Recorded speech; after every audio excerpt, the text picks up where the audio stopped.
أشرقت نفسي بنور من فؤادي حينما رددت يا رب العباد. Kita akan bacakan salah satu pertanyaan dari penanya.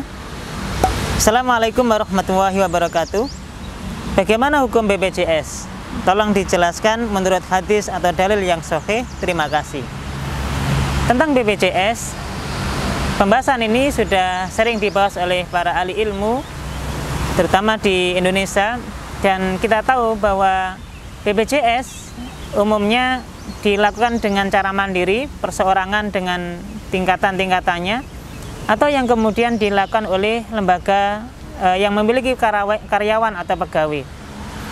Maka kalau kita perhatikan dari skema BPJS, di mana setiap bulannya seseorang punya kewajiban untuk membayar suatu jumlah tertentu atau yang kita kenal dengan premi. Kemudian nanti di waktu-waktu tertentu ketika ada kecelakaan atau mungkin dalam kondisi sakit, maka nasabah tersebut akan mendapatkan uang untuk mengcover biaya pengobatan yang dialaminya.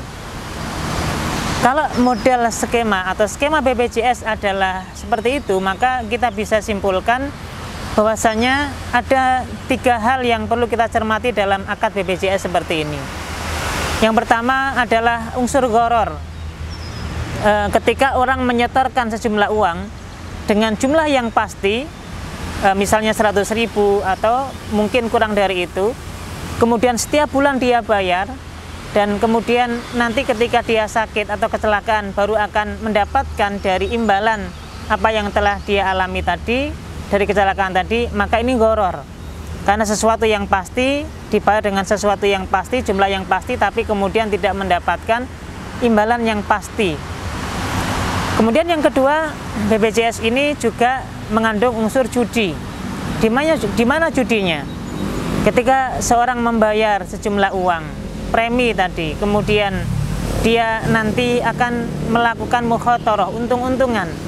Kalau dia sakit maka akan ada hal yang bisa dia terima, tapi kalau dia sehat maka dia tidak mendapatkan apa-apa.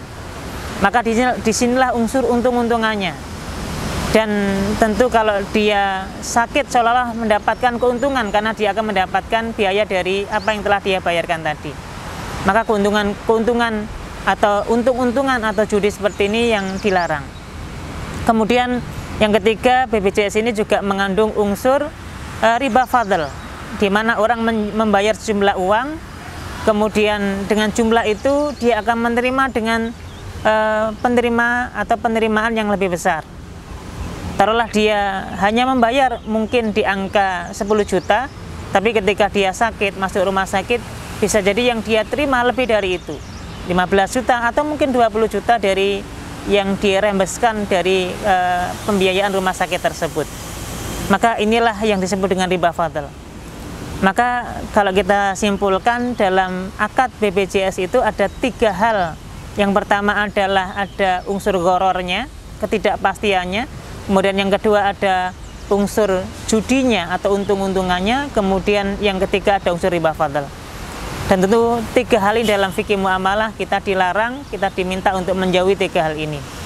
Untuk itulah dengan alasan ini hukum asal dari BPJS tidak dibolehkan di dalam syariat agama kita. Bagaimana kemudian dengan lembaga-lembaga yang diwajibkan oleh pemerintah untuk membiayai pegawainya, karyawannya untuk diikutkan dalam program BPJS ini, terutama di BPJS Kesehatan misalnya.